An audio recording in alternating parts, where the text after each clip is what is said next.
In the Stouty family, they're bizarrely dying off, one after another. A husband dead of natural causes. There was no autopsy, no testing. He was cremated. The ashes were scattered at a lake. That was it. A son dead from seizures. And I'm like, oh my God, this mother must be devastated. She lost her husband, now she loses her son.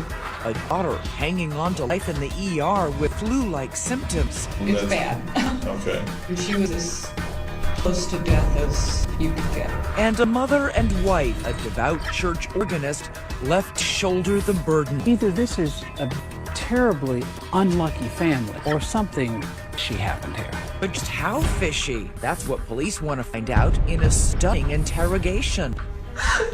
Dear God. Tonight, piecing together the secrets in a highly unusual family, the Tell-All Diary. Their bedside reading, We had a book on poisonous plants. their garage always prepared for an emergency, Who has antifreeze in the summertime? and a very strange way of expressing sympathy. I didn't want another one to die in the house. And why is that? Because houses are nasty after somebody's died in it. So who's left in the family if they can survive long enough? Do you think somebody else was going to be next? Talking on camera for the first time only to 2020, the daughter who did live to tell. I consider them as killers who hate me. What's wrong with these people? What were you thinking at that point? Oh God, another one. A family plot. Good evening. Thanks so much for joining us this Saturday night. I'm Elizabeth Vargas. David is away. Get ready for something you rarely see outside a courtroom. All the detective work and the interviewing of suspects that goes into catching a killer. It is an investigation that 2020 worked on for 2 years. A bizarre family plot that culminates in the discovery of a secret diary. And this ominous line from it that says so much. Only the quiet ones will be left. Here's Deborah Roberts. At the foothills of the Ozarks sits Branson, Missouri, the Las Vegas, the Midwest. Drive 45 miles north on Old Route 66 and you're in Springfield, a tranquil college town where the buckle of the Bible Belt meets beer joints. Here on Page Street, in a modest 900-square-foot home, Diane Stouty and husband Mark embody that unlikely mix of holy water and firewater.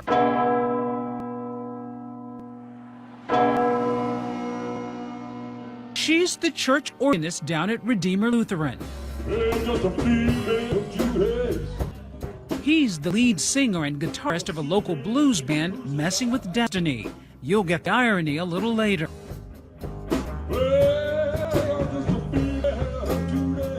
Together, the couple, former college sweethearts, are raising 4 kids in that small house. 6 people, 3 small bedrooms, 1 bath. Tight quarters for what looks like tight family. Did you get any sense of what their relationship was like? As far as I knew, Mark's life was great. Charles Alexander is Mark's close buddy and the drummer in the band. He was always happy with the kids. He was always happy with his wife.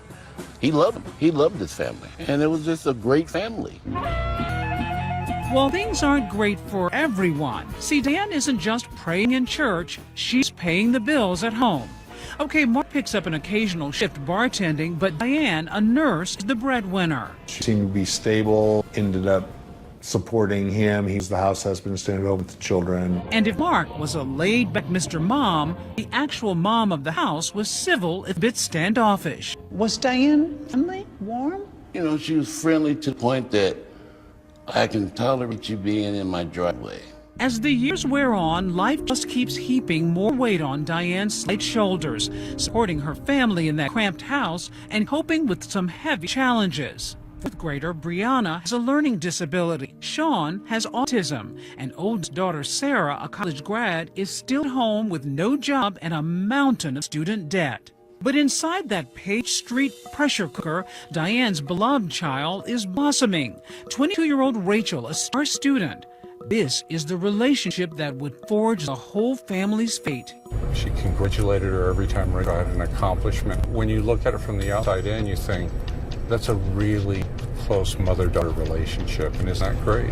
Ron Davis with ABC affiliate KSPR TV took us to Stouty home.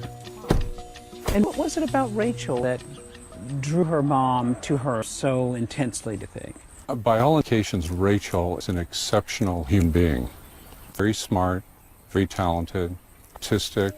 On Facebook, Diane raves about her beloved Rachel, her art, her academics. But nary a mention for her husband, Mark, who in April of 2012 is finally having his moment in the spotlight. We had a good band. We were literally taking off. He's flying high. Messing with Destiny is booking semi-regular gigs in Branson, joining the Aretha Franklin impersonators who get marquee billing. It's also Mark's birthday weekend. These pictures from rehearsal that night, where Charles notices that Mark isn't quite himself. What did you think was going on with him? He was just so out of whack. And it wasn't like he was drunk or anything. He was just out of whack. He wasn't with us. Then the next day, more odd behavior. He just showed up at my door one day, Saturday. And I said, Mark. And he goes, oh, I'm here to celebrate my birthday, Charles. Only one thing struck me so out of place. His skin color. What did it look like? Yellow. His skin was actually a yellowish color. So something was wrong with him. Something was wrong with him. He's right. On Easter Sunday, Diane comes back from church and finds her husband dead in bed. I was devastated. Did you have any inkling that anything's wrong? Did you get any clue that Mark's health might have been bad? No. Yet Diane tells authorities her husband's been sick and refused to see a doctor. There's a curious ring of blood around Mark's mouth, but it's not enough to alarm the medical examiner, who rules the death due to natural causes. It was a bit of shock, but I thought, well, he doesn't really exercise, doesn't really cook, so probably not real healthy eating habits. There was no autopsy, there was no testing. He was cremated. His ashes were scattered at a lake. That was it. Diane organizes a memorial service at Redeemer Lutheran Church. What was that like? Well, it was sad. It was a sad event. The wife wanted us to do a song in his honor. So we played the song. Mark's favorite song, Darkest Hour. This is their audio recording from that day.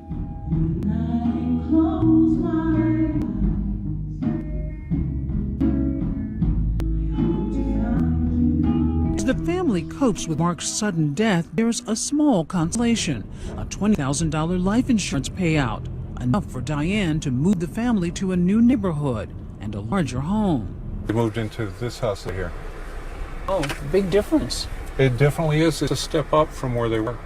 When we come back, the studies may have moved on up, but the bad fortunes are just beginning. The coroner's van was in their driveway. Because whatever afflicted Mark seems to run in the family. I said it was impossible. I was floored. And eventually, police will suggest a different diagnosis. My husband died last year of a heart attack. Did he? Stay with us.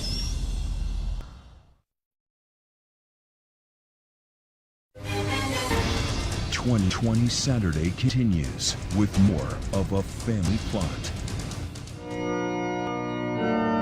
At Redeemer Lutheran Church, Pastor Giuseppe tends his flock with fervor and passion. We're jumping for Jesus. And in the summer of 2012, devout organist Diane Stouty has good reason to lean on the pastor's sermons for strength. Then Mary arose and went with haste in the hill country. And so you can see a woman with a mission.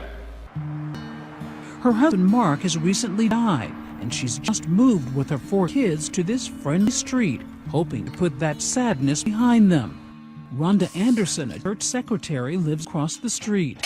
Did you see them going and coming? One day the garage door was open and I thought, I'm going to go over there and say hi. And just as I got over there, it was really like they looked at me and closed the garage door, really, because I could still see them standing there. So I don't think they wanted to talk to anybody. Rhonda doesn't take it personally, leaving her private neighbors to themselves, until weeks later, one Sunday in September, she looks out the window and is shocked by what she sees. The coroner's van was in their driveway. A policeman said there was a death in the home. I was blown away. Once again, death has knocked on the Stouty door. The firstborn child, Sean, gone at 26. Diane tells police he had flu-like symptoms for 3 weeks. Well, she reported she checked on him at about 6:30 in the morning, went to church, and then when she came back from church, found him not in bed anymore, but on the floor without pulse. She explains that her son had a history of seizures, and though like his dad, Sean has an odd ring of blood around his mouth, it doesn't look suspicious. So the medical examiner, after an autopsy, decides that the second Stouty family death in 6 months is due to prior medical issues. They're thinking, wow, poor family. What bad luck. No one's asking questions. And nobody questioned that story? No. Even though her husband had died just months before? Yes. After police leave the scene, Rhonda walks over to check on her standoffish neighbor. Surprisingly, Diane answers the door. I said, we just saw the coroner's man was here. Are you okay? Is everything all right? And she said, oh yeah, my son died. Was she distraught? No, she said to me just like that. She said, my son died. Very matter-of-factly. I just was shocked. Rhonda may be one of the few people Diane talks to about Sean's death, because for him there is no funeral, no memorial, not even an obituary. Like his father, Sean is quickly cremated. Oh my God, this mother must be devastated. She lost her husband, now she loses her son. Now only the Stouty women are left. Diane, her darling Rachel, 12-year-old Brianna, and Sarah living their secluded lives. I think they closed the doors even tighter because you didn't see them outside. I don't know how they got their mail because we didn't see them at the mailbox. Then, the following June, could it be true the Stouty plague strikes again? This time it's Sarah. Diane has seen this end badly before, so she takes her 24-year-old daughter to the emergency room. Sarah is sick, goes to the hospital, gravely ill. Sarah's in very grave condition. It does not appear that she is going to survive. Sarah's kidneys shut down, pancreas and other organs failing. Worst of all, her brain is hemorrhaging blood.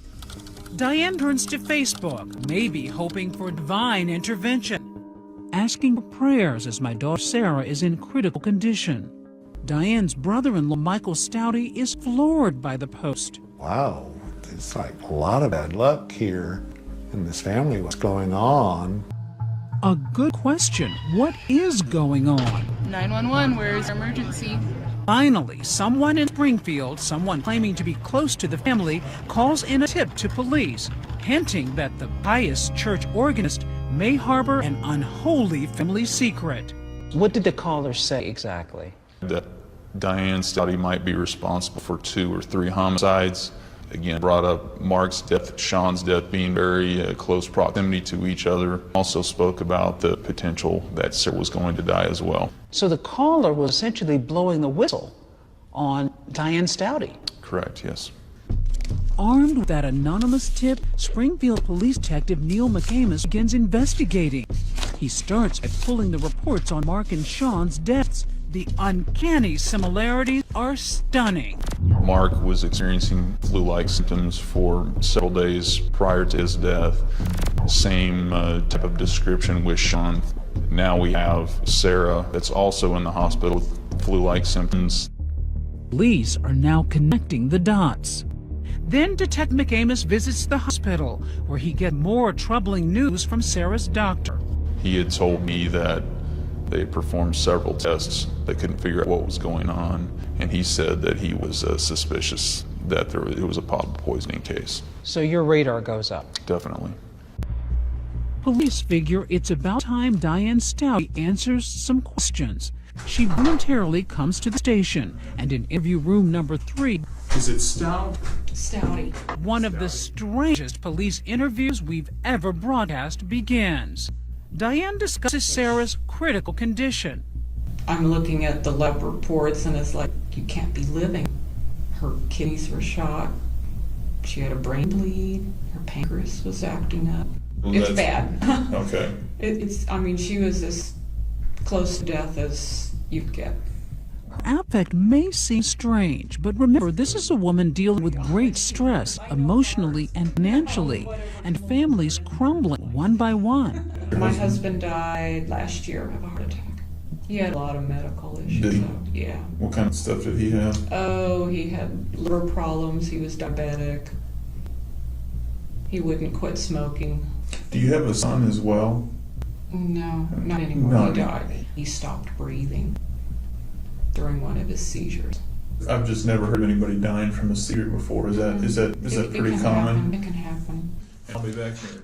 The detective steps away, but when we come back, he does too, to turn up the heat on the Merry Widow. There's been some things that have come up during the investigation. It's time to learn what's really going on behind closed doors at the Stouty home. I'm horrible. I'm a horrible mother. Stay with us.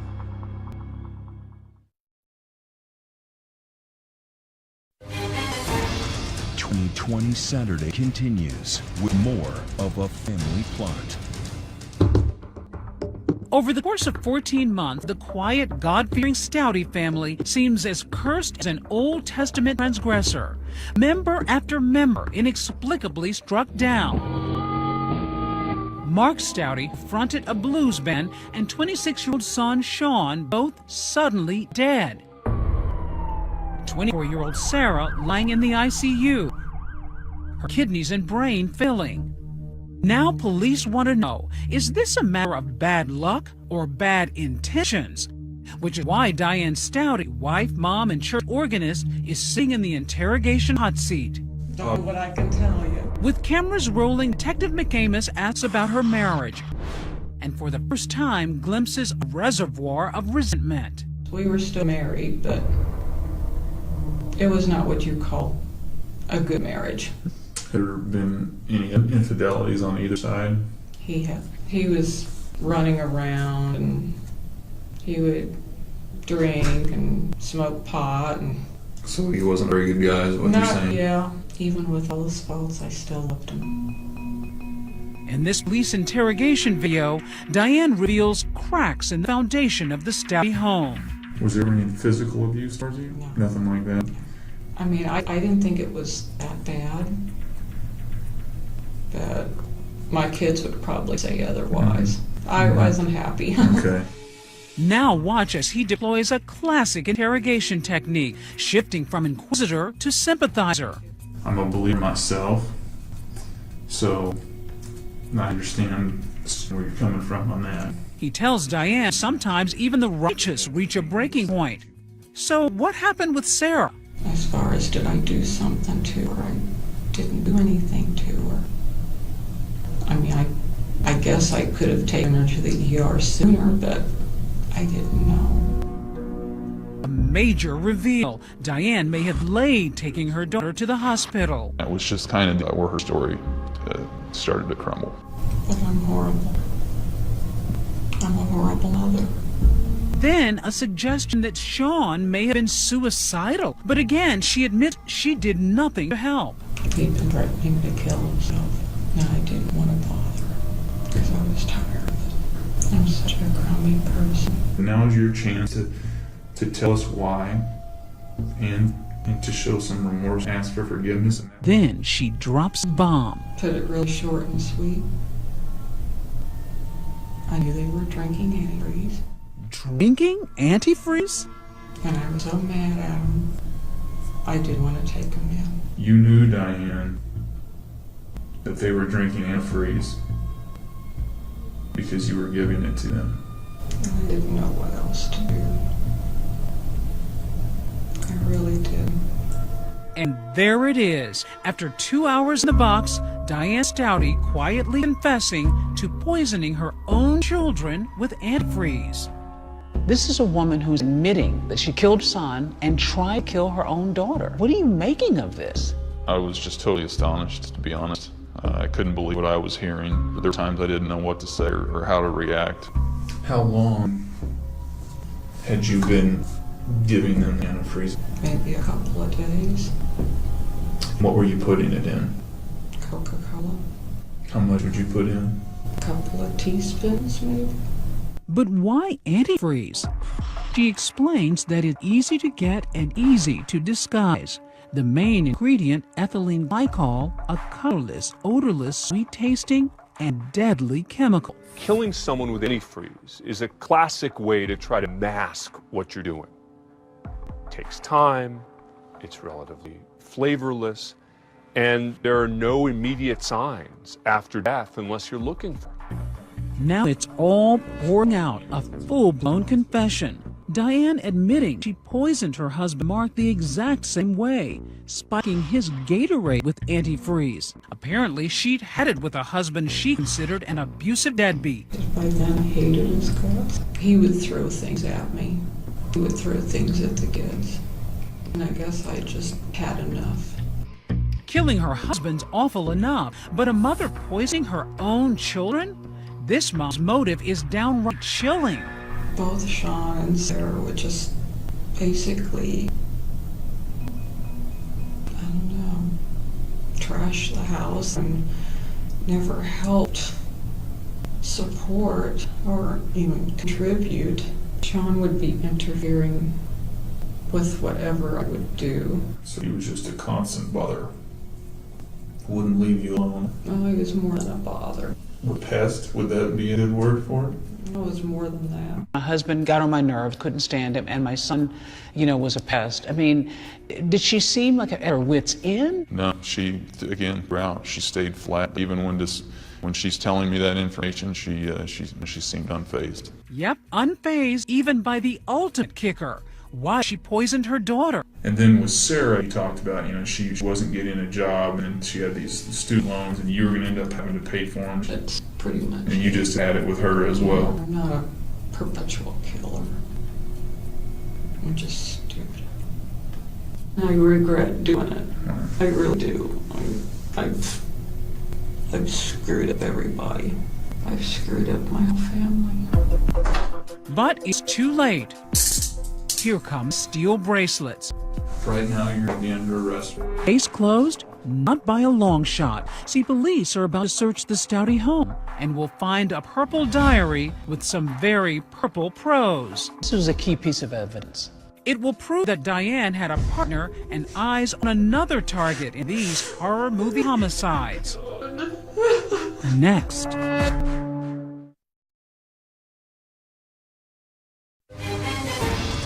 2020 Saturday continues.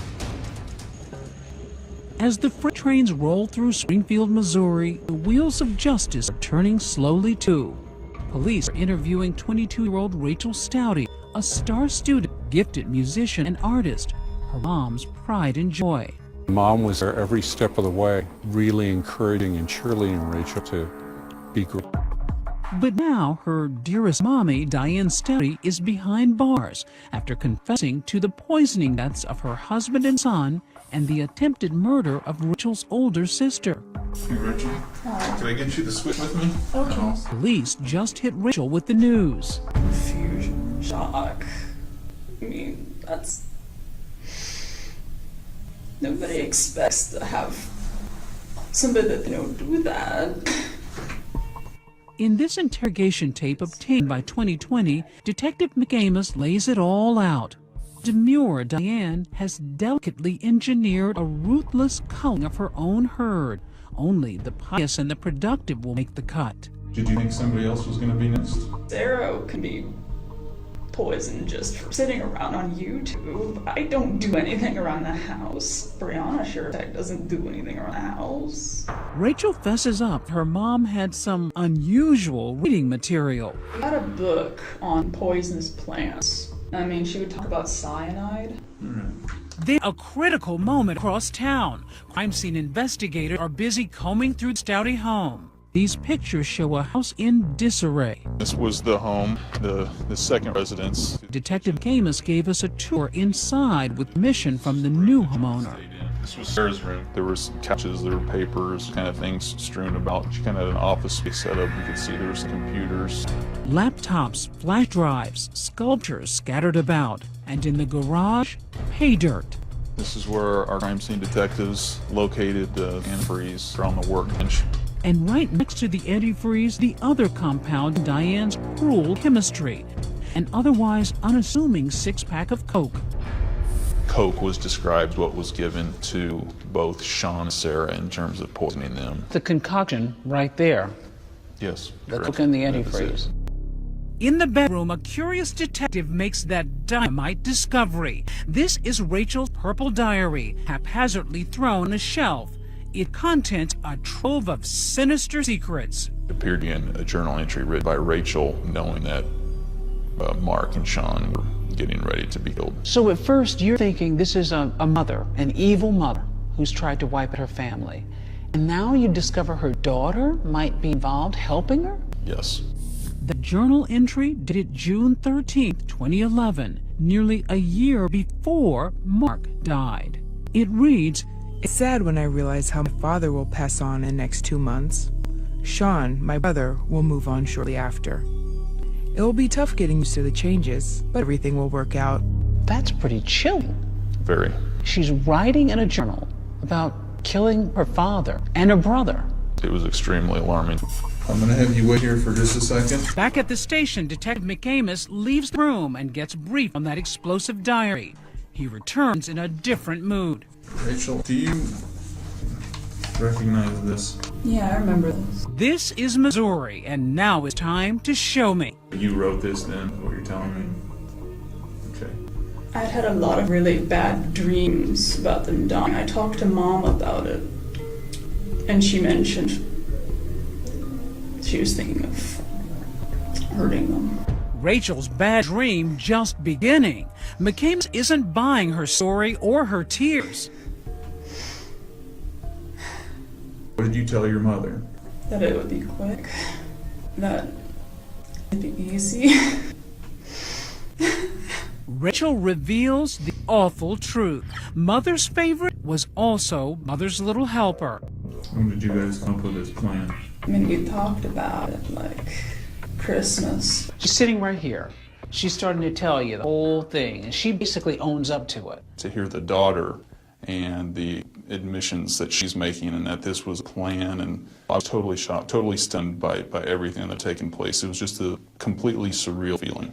The mother-daughter duo carefully plan and research all options. Suffocation, pills, Googling how to kill your husband. The devout Christians even explored witchcraft. Like on my peer specifically, there's a lot of Wicca sites.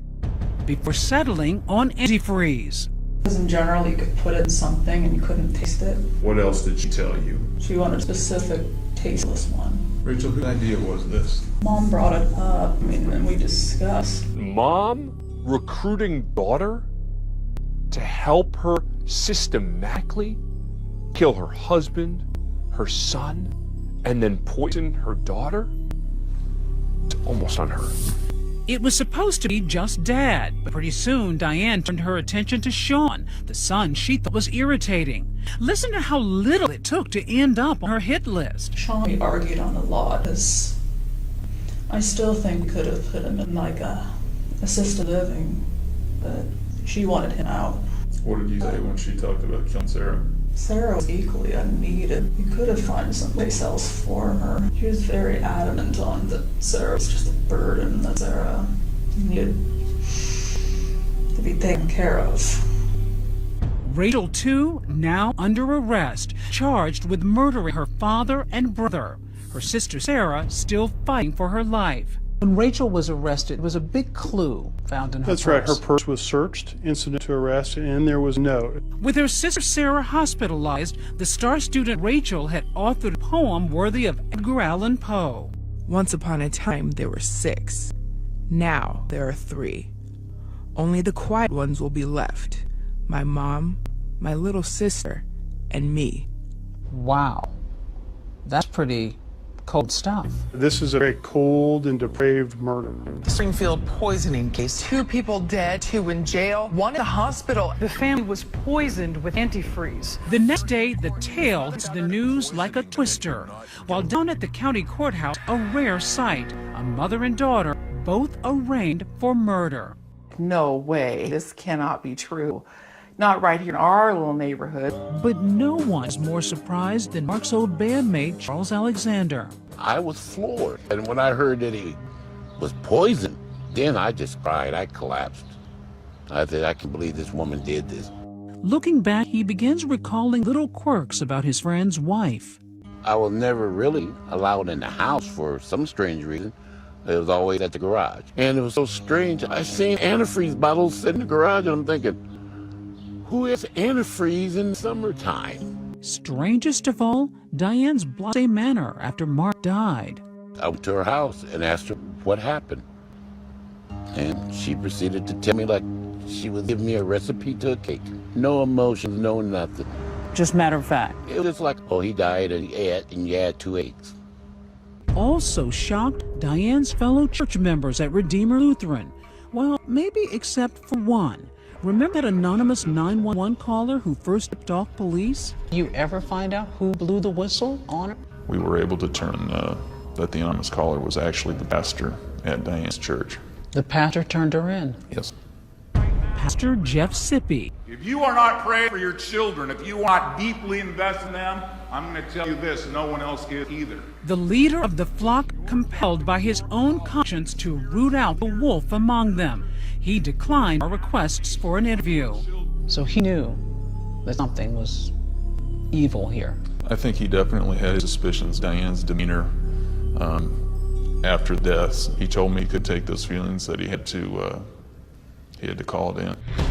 When we come back, 2 Stouties in jail awaiting trial, 2 Stouties dead, and a third in ICU. But this one regains consciousness and lives to tell. Did she suspect that her soda was spiked? So you read in her journal she was trying to kill you? She tells her story only to 2020 next.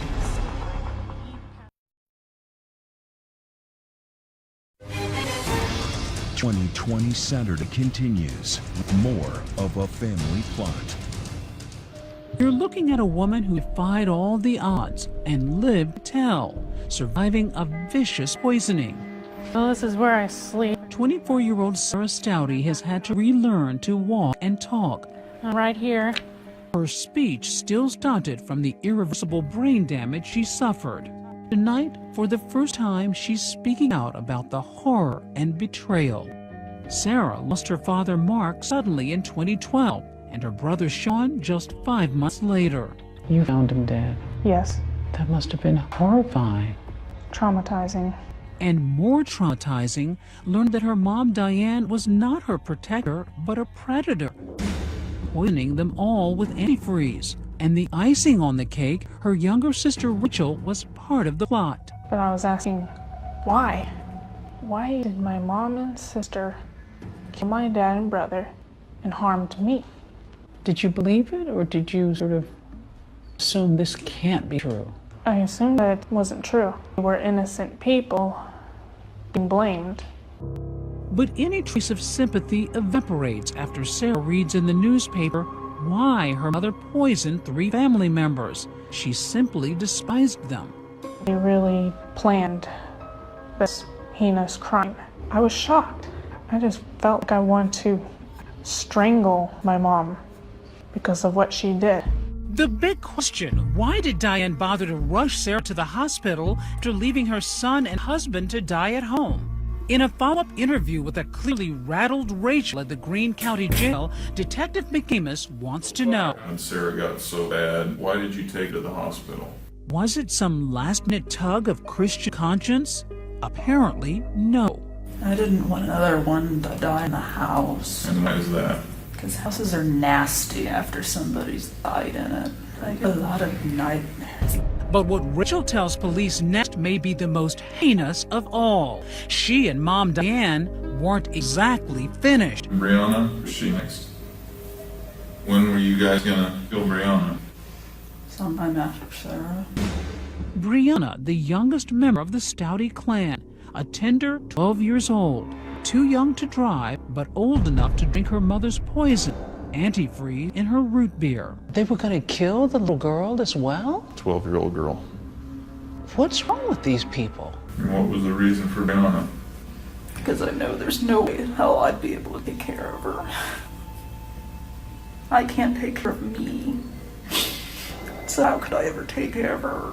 She had described Brianna as a burden. They didn't want her on the house.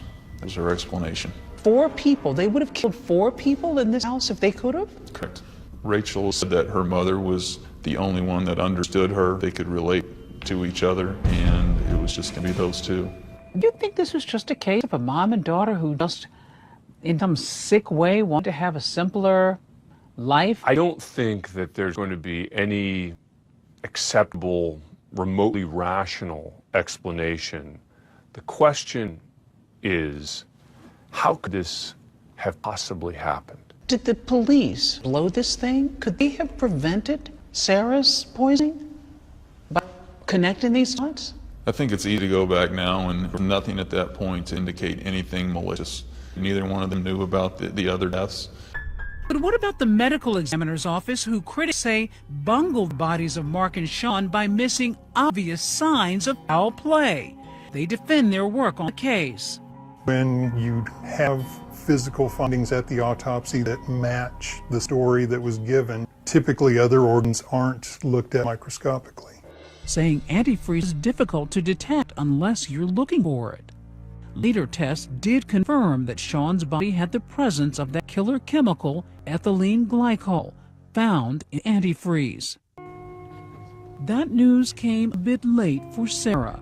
Still, she's learned to accept her new reality, living in an assisted care facility, more alone than ever. Do you still consider them family? Not anymore.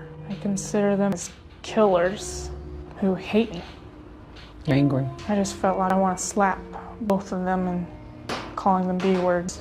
Their family plot uncovered, perhaps it's no surprise that mother-daughter murderers would eventually turn on each other. And sure enough, Rachel made a last-ditch effort to save herself with a plea deal. Reaction to a guilty plea from Rachel Stouty, the Springfield woman charged with poisoning 3 of her family members. Throwing her mom under the bus. That's crucial. The fact that her daughter has pled guilty, seems ready to testify, could in and of itself be enough to convict her and potentially send her to death row. When we come back, Diane Stouty in court. And for the first time, the daughter she poisoned coming face to face with her sister and mommy dearest. What would you say to Rachel and to your mom? Stay with us.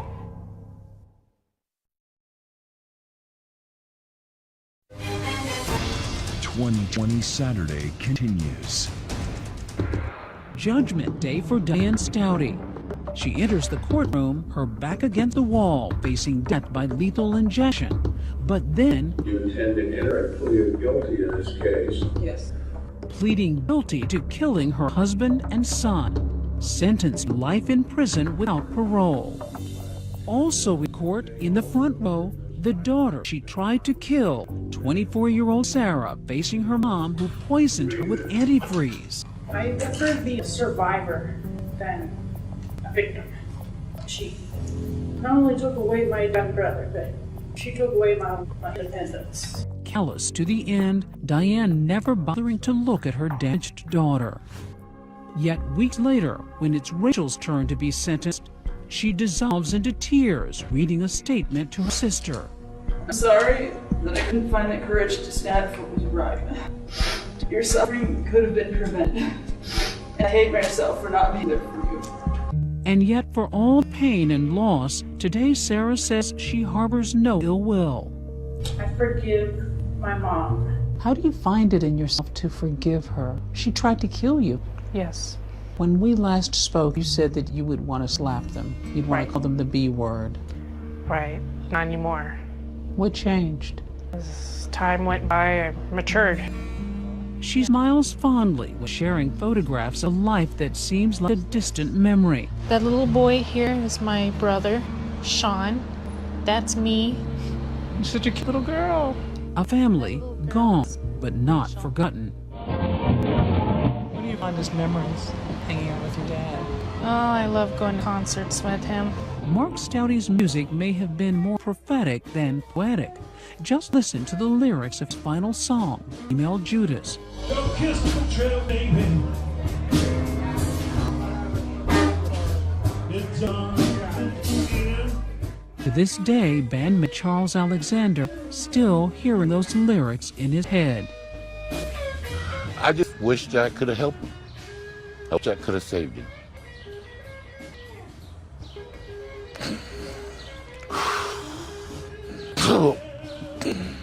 Who would do that to their family? Why? There's bad relationships everywhere, but you don't destroy your own family.